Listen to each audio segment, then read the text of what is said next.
Hola mis hermanos, ¿cómo están? Qué gusto poder saludarte nuevamente.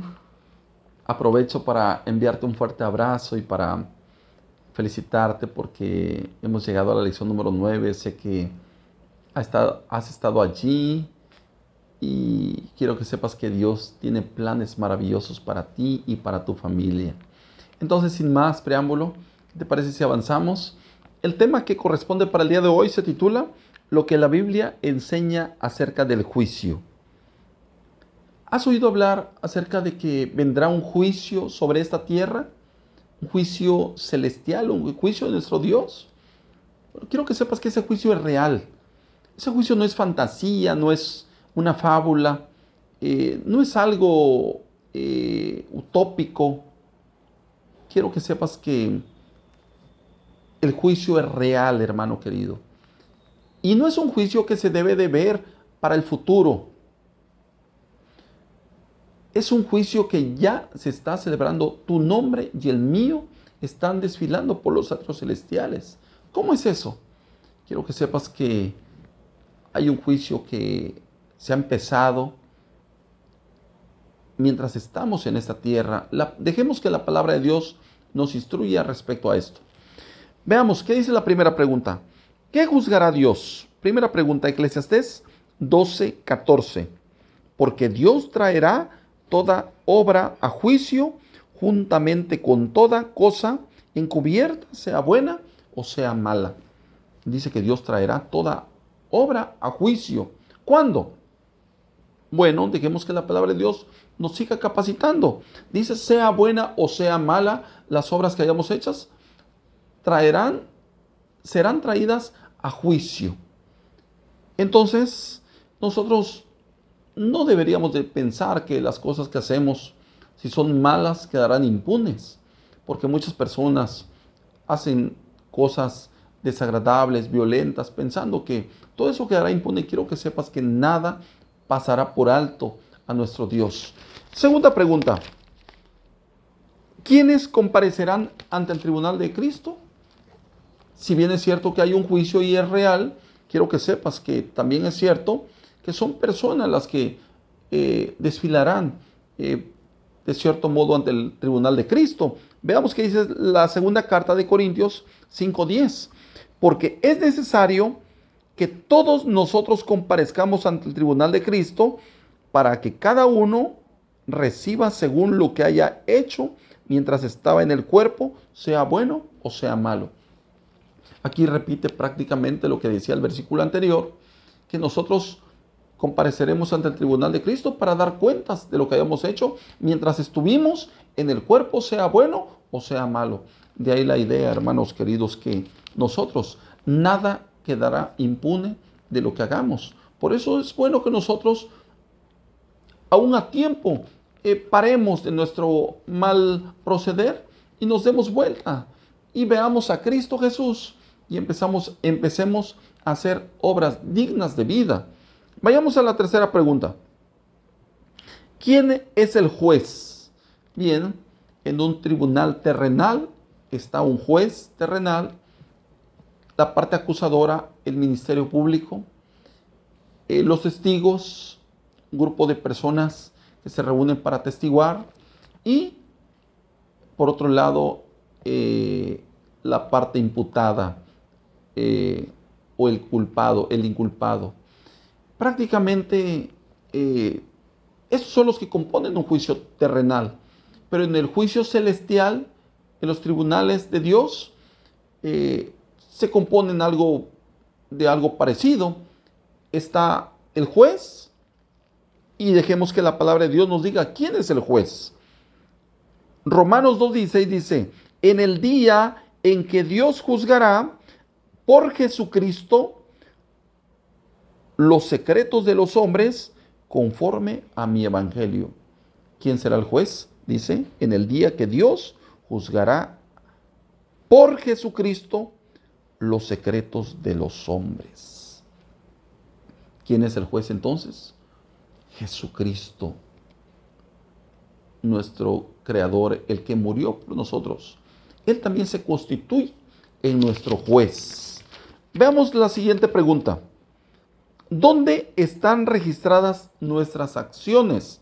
Es decir, si hay un juicio, obviamente que han pasado ya nuestra ficha ante el tribunal de Cristo, pero para eso deben haber algunos registros ya escritos. También de aquí la idea de que nosotros, cuando estemos a solas, no pensemos que estamos completamente solos. Cristo Jesús mira, pero envía a sus ángeles para que ellos tomen un registro, para que sean escritas las obras que hagamos. Sería bueno que las obras que sean registradas en esos libros sean obras que pesen más para el bien y no que pesen para el mal. Sin embargo, aquí dice en el libro de Apocalipsis, para confirmar, atestiguar lo que digo, Apocalipsis 20:12 dice: y vi a los muertos, grandes y pequeños, de pie ante Dios, y los libros fueron abiertos. ¿Qué libros? Los libros donde los ángeles escriben los actos que nosotros realizamos, las obras que nosotros hacemos. Y otro libro fue abierto, el cual es el libro de la vida, y fueron juzgados los muertos por las cosas que estaban escritos en los libros según sus obras. ¿Te das cuenta? Pregunta número 5. ¿Por qué código seremos juzgados? Sabes que los tribunales terrenales, el juzgador tiene una base.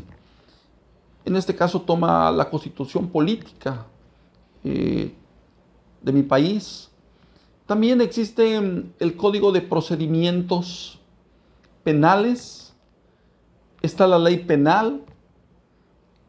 Un conjunto de normas jurídicas, de cierto modo, que rigen, de cierto modo, al juzgador para que él proceda. Pero también es cierto que en los atrios celestiales hay un código, es decir, hay una norma, hay una ley por la cual nuestro Dios juzgará a los seres humanos. Y en el libro de Santiago, capítulo 2, versículo 12, dice lo siguiente: así hablad y así haced como los que habéis de ser juzgados por la ley de la libertad. ¿Por qué código seremos juzgados? Aquí el libro de Santiago inspirado dice que seremos juzgados por la ley de la libertad. ¿Cuál es esta ley de la libertad?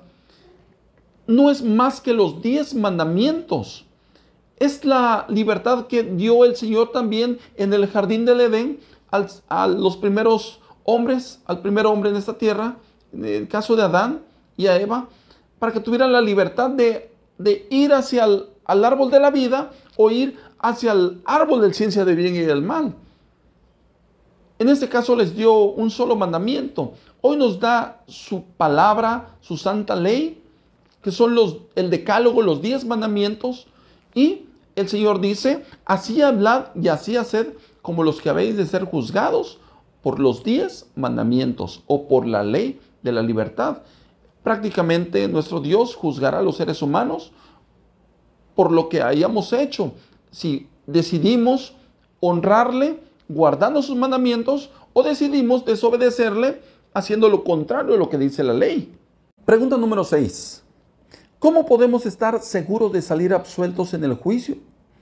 San Juan 5:24 dice lo siguiente: de cierto os digo, el que cree en mi palabra y cree al que me envió, tiene vida eterna y no vendrá a condenación, mas ha pasado de muerte a vida. ¿Sabes qué? Es lo más sencillo del mundo. Aceptar a Cristo Jesús, abrazarte de sus promesas. Haciendo eso, Él dice, has pasado de muerte a vida. Es decir, has pasado de condenación a salvación. Esa es la esperanza que todo cristiano debe de tener en el corazón. En lo personal, un servidor, un día quiero que sepas que mi Señor me encontró caído, perdido en el mundo. Me perdonó, me levantó y, como dice el salmista, puso un canto nuevo en mis labios. Ciertamente glorificaré a Dios. Muchos verán lo que el Señor ha hecho en mi vida y glorificarán a vuestro Padre que está en los cielos. Así dice el salmista David. Y así deberíamos decir nosotros. Un día el Señor nos encontró en el mundo, en la miseria del mundo, la basura del mundo y nos rescató de allí. Eso es lo que el Señor desea. Que tú empieces a caminar en luz, que empieces a predicar de su palabra, que hables de su amor y de su grandeza, de las maravillas que el Señor va haciendo día a día en tu vida. Veamos qué dice el siguiente versículo. Primera de San Juan, capítulo 2, versículo 1 dice: hijitos míos, estas cosas os escribo para que no pequéis, pero si alguno hubiere pecado, abogado tenemos para con el Padre, a Jesucristo el justo.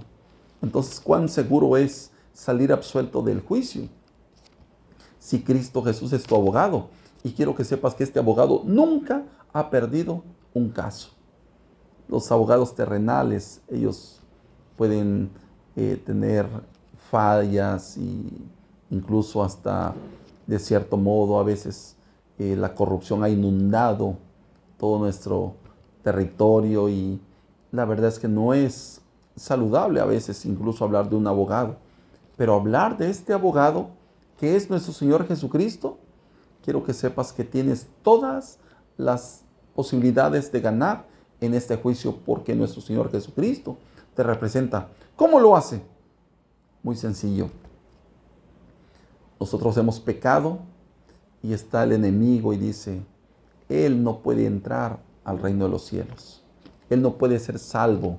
Él, porque ha pecado, porque ha caído, porque ha adulterado, porque ha fornicado, porque ha robado, porque ha matado, porque ha mentido, porque ha hecho tantas cosas malas que Él no es apto para ir al reino de los cielos. Es un mentiroso, es un tramposo, es un ratero, es un ladrón.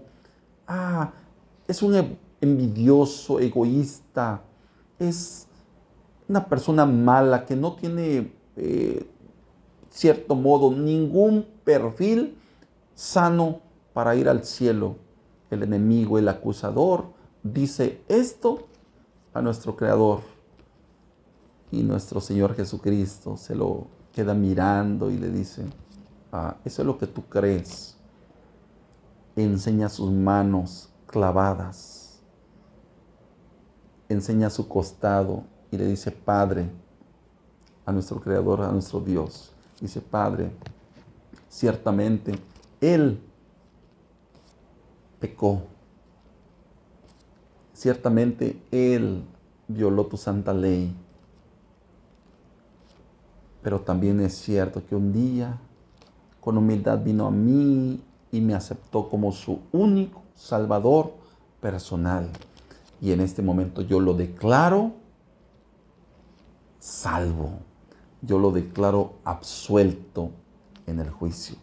¿Sabes? Eso es lo maravilloso de aceptar a nuestro Señor Jesucristo. Porque cuando aceptamos nuestro Señor Jesucristo, la muerte que a Él le correspondía, a la muerte que a nosotros nos correspondía morir, Él murió en nuestro favor. El pago que nosotros teníamos que hacer, Él pagó en nuestro favor. Y ahora Él nos regala ese pago. Nos es imputada la justicia de Cristo para que nosotros vivamos. Y lo único que tenemos que hacer es muy sencillo: aceptar. Y si no rechazas, hermano querido, en automático tú aceptas el sacrificio de Cristo. Acéptale. Entonces, ¿qué debemos hacer? Número 1, creer en Jesús y aceptarlo como mi Salvador personal. San Juan 5:24 es la cita que te leí, el versículo anterior. De cierto os digo, el que cree en mi palabra y cree al que me envió, tiene vida eterna y no vendrá a condenación, mas ha pasado de muerte a vida. En el libro de Hechos 16:30 al 31 dice lo siguiente: y sacándolos les dijo: señores, ¿qué debo hacer para ser salvo? Y ellos les dijeron: cree en el Señor Jesucristo y serás salvo tú y tu casa. Entonces, ¿qué debemos de hacer? Creer en Jesús y aceptarlo como nuestro Salvador personal. Número 2, venerar a Dios y guardar sus mandamientos. Eclesiastés 12:13 dice, el fin de todo el discurso oído es este: teme a Dios y guarda sus mandamientos, porque esto es todo del hombre. Venerar a Dios y guardar sus mandamientos, porque es prácticamente, si nosotros queremos tener vida, nuestra vida debe de girar en torno a la voluntad de nuestro Dios, y su voluntad es que guardemos sus mandamientos. Por eso Él dice en su palabra, si me amáis, guardad mis mandamientos. Por último, mi resolución. Yo te invito, querido amigo, querido hermano, ahí donde estás, si en este momento por alguna razón estás pasando una situación difícil, quiero que sepas que ya pronto vendrá nuestro Señor Jesucristo a poner fin a este mundo de dolor, de tristeza, de sufrimiento, y obviamente que traerá juicio toda obra buena o mala. Si en este momento tú has sido vulnerado, has sido de cierto modo socavado en tus bienes terrenales, que por favor perdona. Quiero que sepas que en esta tierra nadie es dueño de esta tierra, somos apenas peregrinos y advenedizos sobre la tierra. Nuestra verdadera ciudadanía es en el reino de los cielos. Tu verdadera casa, tu verdadero domicilio está en el reino de los cielos, no en esta tierra.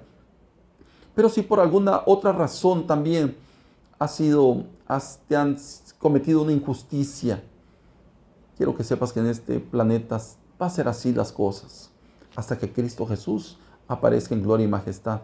Pero pronto viene Cristo Jesús y pondrá fin a este mundo de dolor.